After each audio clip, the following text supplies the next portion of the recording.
다시 도가 도면 비상도요, 명가명이면 비상명이라고 하는 것과 조금 전에 말했던 관법, 이 두 가지에 대해서 다시 한번 짚고 넘어가지 않을 수가 없는 것입니다. 왜 이 도에 대해서 말이 필요 없는가에 관해서 불가에서나 유가에서도 공통점이라는 것, 도의 본체의 핵심은 언어에 있지 않다라는 것을 유가나 불가에서도 또는 도가에서도 똑같이 예시하고 있다라는 점입니다. 방금 말씀드린 것처럼 노자는 도를 도라고 말 붙일 수 있다면 영원불변의 도가 아니라는 말은 불가의 입장에서 말하면 부처님이 49년 동안 설법하시고 열반에 드실 적에 뭐라고 했느냐. 설법 49년이로되 49년 동안 설법하셨으면서도 뭐라고 말씀하셨는구나. 미정설득일자라 나는 일찍이 한 글자도 말한 것이 없노라고.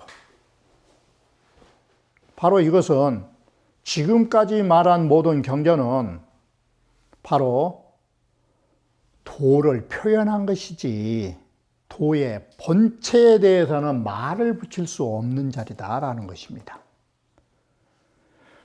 바로 이것은 뭘 말하느냐. 불가설불가설이라. 불가설불가설이란 말은 말로 할 수 없고 말로 할 수 없는 것이 바로 상승종지이다. 이 말이나 영원불변의 도라고 하는 것, 이게 말할 수 없고 말할 수 없는 최고의 상승, 최고의 바로 그것이 종지인 것이다. 이게. 그래서 금강경에서도 소위 불법은 즉시 불법이라. 만약에 지금도 불법을 욕한다면 어떻게 될 거예요? 그런데 금강경에 분명히 이른바 불법이라고 하는 건 뭔 소리요? 이른바가 말로 불법이라고 벌써 부처님의 법이라고 말하는 이 언어 자체, 이것은 곧 부처님의 본질적인 법은 아니고 억지로 이름 붙여서 나온 거라고. 이렇게 해서 불가설이라는 말, 불법이라고 하는 것은 말로 할 수 없는 종지이기 때문에 벌써 언어를 붙이고 문자를 붙여가지고 불법하면 그것은 곧 불법의 비상도. 이 문장을 만들면, 우리가 이 글을 만들면 돼요. 도가도를 불가설인데 딱 안입을자 띄고 가설이라고 한다면 영원불변한 도가 아닌 것처럼, 만약에 이렇게 가설법, 불법이라는 가히 말할 수 있는 걸로 말해버리면 비상도, 문장 구조가 똑같잖아요. 이게. 떳떳한 도가 영원불변의 도가 아닌 것처럼 부처님 법도 아닌 것이다. 똑같은 맥락의 문장 구조를 가지고 있는 거예요. 달마스님은 불인문자, 글자 그대로 문자를 내세우지 말라고. 문자로 전한 소식이 아닌 거라고. 여기까지 가다가 더 달마대사가 양무제를 만났을 때 제1성제가 뭡니까? 최고의 성인의 진리가 뭡니까? 그러니까 달마가, 이 달마대사가 뭐라 했느냐? 불식이라. 이 두 글자를 하니까 양무제는 뭘로 생각했느냐? 저는 모릅니다. 그 소리가 아니에요. 그건 알 수 없는 자리인 것입니다. 알 수 없는 자리이기 때문에 말할 수도 없는 자리인 것입니다. 이게 제1성제예요. 불식성제가. 불식이란 두 글자가. 말할 수 있는 자리라면 알 수 있는 자리가 되는 거예요. 우리는 그건 도저히 알 수 없는 자리이기 때문에 말로 붙일 수 없는 자리입니다 라는 뜻이에요. 이름이라는 것도 마찬가지예요. 열애소설 신상은, 열애께서 말씀하신 신상은 부처님이 몸이 어떻다, 부처님에게는 34가지의 좋은 얼굴 모습을 가지고 있느니, 또 72가지의 좋은 모습을 가지고 있느니, 이런 것은 열애께서, 부처님께서 말씀하신 이런 신상, 그 부처님의 거룩한 모습들, 그건 벌써 부처님 여기에 신자하고 다르죠. 여기에 신자는 소위 현상에서 가지신 육체라면, 여기에 신자는 도의 본질을 말한 몸이죠. 우리가 가지고 있는 이 두 개의 눈과 우리가 가지고 있는 코와 입과 귀와 귀 두 개에서 우리가 가지고 있는 이 7개의 얼굴의 모습, 구멍을 가지고 있는 7개의 모습, 이게 도의 모습은 아닌 거예요. 우리의 사람의 모습이지. 그래서 열애께서 말씀하신 그 육신의 모습은 곧 신상이 아니다. 여기의 신상은 본질의 모습이 아니다. 그래서 뒷글이 실상자나, 여기에 말한 실상이 여기에서 말한 신상이에요. 실체의 부처님의 몸의 모습은 어떤 것일까? 진리의 모습은 즉시 비상이니라. 바로 이것이 육체의 모습, 여기에 상자는 신상, 이 육신의 몸을 가지고 말한 것이 아니다. 바로 이 실상, 실체의 모습, 이건 어느 떠난 것이다. 그래서 일체 재상은, 일체에 보이는 모든 현상계는 즉시 비상이라. 이건 본래의 형상은 아닌 거라. 그래서 여기에서 하고 싶은 말이 뭔 말이냐면, 우리는 명상양견이면 명제와 형상을 모두 다 버려버리면, 왜 우리가 이걸 버리려고 하느냐? 버려야 얻어진 게 있으니까. 현상의 이런 겉모습들을 버리면 정말 진리의 본체가 절로 나타나니까. 우리가 왜 인간 사회에 살면서도 겉모습을 버려라고 하느냐? 그 잘생기고 정말로 보기 좋은 모습들을, 거기에는 감춰진 게 많으니까. 겉모습을 버리면 내면의 진체가 나타나니까. 작은 일로 보더라도. 그래서 우리는 언어와 문자와 이런 현상을 버려라고 말한 것이에요.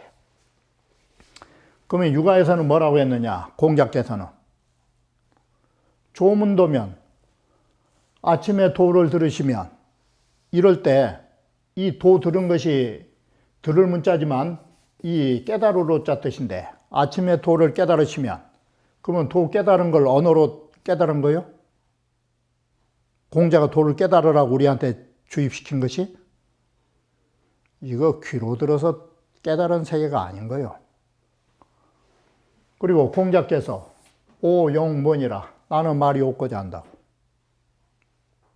말 없는 가르침을 행하고 싶다고. 말이 없이 사계절이 행하고 봤지 않느냐고. 그리고 무기지지, 말이 없이 마음속으로 기억하고 도를 깨달으라고. 왜 무구를 했을까? 언어 문자가 있으면 그걸로 도를 깨달으면 될 일이지. 공자께서도 말로 전해줄 수 없는 도의 개념이기 때문에 무기지지를 말씀하신 거죠. 그리고 중용에서도 상천지 제는 하늘의 모든 진리는 무성무치라. 소리조차도 없는 세계, 냄새조차도 없는 세계. 바로 이 성취의 개념이 뭐냐면 형체가 있는 게 아니라 바로 이 기체만 있는 것인데, 이런 기체조차도 없는 세계. 이것이 바로 천명지 위성의 시작을 한 중용이 마지막 구절이 상천지제 무성무치로 중용을 마무리 진 이유가 뭐냐?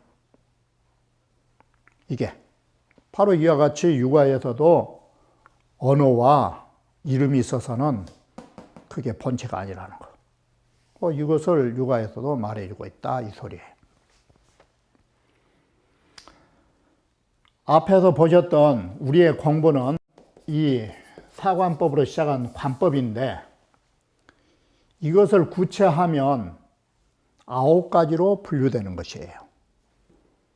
바로 여기에서 우리가 관법에 중요한 것은 뭐가 있느냐. 관법은 이 관법이라고 하는 것은 유의 세계를 관해서 어디로 가려고 하는가 하면 첫째 무를 찾아간 것이에요.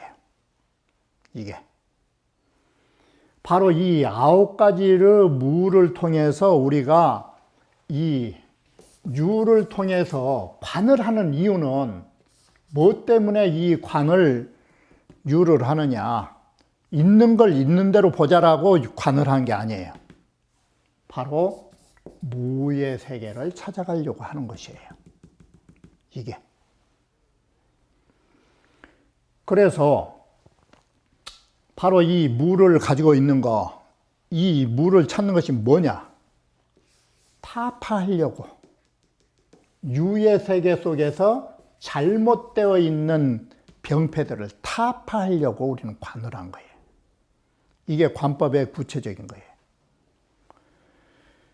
그래서 우리는 무유관, 바로 무와 유의 관법이 첫 번째. 그럴 때 유를 우리는 물어보는 세상. 이게 전부 다 무자가 동서가 돼요.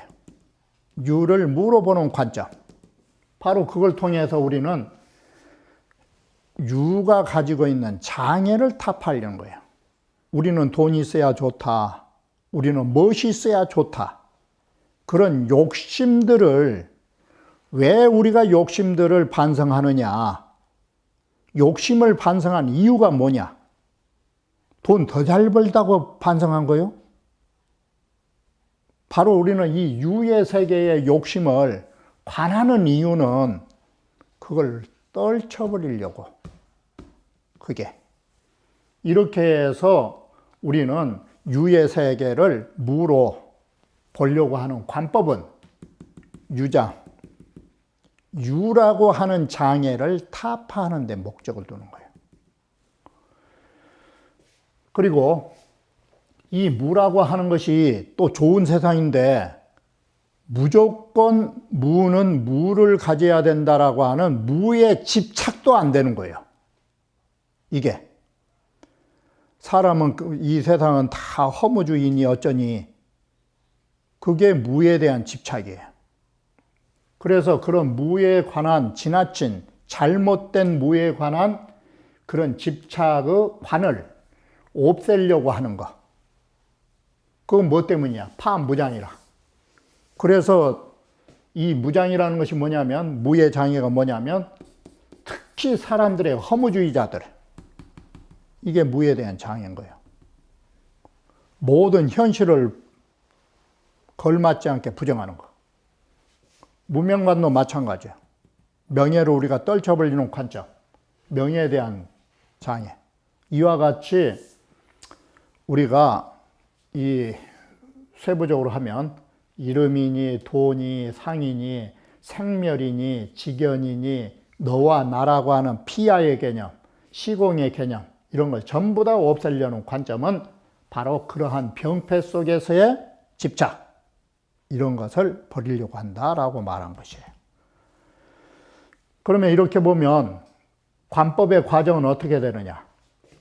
유의 세계를 관함으로부터 시작했다가 두 번째는 무의 세계로 넘어가는 것이고, 한 단계 더 넘어가면 무에서 조차도 없는 무의 세계를 관하자라고 하는 것입니다. 이게. 그러면 이 관한다는 것은 눈 밝은 사람이 하는 것이냐? 관법은 눈으로 보는 게 아니요. 육신의 눈으로 보는 것이 아니라 마음의 눈으로 봐야 한다라는 거. 그런데 여기에서 한 단계 더 넘어가면 마음도 뭐가 있느냐? 마음도 이놈의 지각작용이 있는 거예요. 내 내면은 내면이지만 내 나름대로의 의식, 때에 따라서는 잘못된 편견을 만들어낼 수 있는 마음이라는 것도. 그래서 한 단계 더 넘어가면 내면의 마음도 편견이나 의견이나 자기 주의 주장을 주장할 수 있는 거예요. 그런 마음으로도 보지 말고 뭘로 봐야 되느냐? 순수한 정신의 세계로 관하여야 한다. 바로 이것이 우리 공부하는 데 있어서 관법이라고 하는 것이 어떻게 과정이 있고 어떻게 우리가 해야 하는 것, 그리고 이걸 통해서 어디까지 우리가 공부를 가야 할 것인가. 이것이 노자 도덕경 제1장에서 나타난 우주와 인간사의, 바꿔 말하면 우주의 법칙과 인간의 공부가 어디까지 가야 한다라는 것, 우리의 궁극적 공부의 목적과 최종의 목적지가 어딘가를 말해주는 것이라고 하는 것입니다. 이 말을 다시 집약하면 간단한 논조를 갖게 되는 것입니다. 우주의 절대 법칙은 인간 공부의 절대 법칙이라는 것. 바로 이것이 노자가 말했던 제1장의 요지가 되는 것입니다. 따라서 우주의 절대 법칙은 인간의 절대 법칙이기 때문에 이렇게 되면 결과가 뭐가 나오느냐? 천인일체사상, 하늘과 사람은 하나가 되는 세계.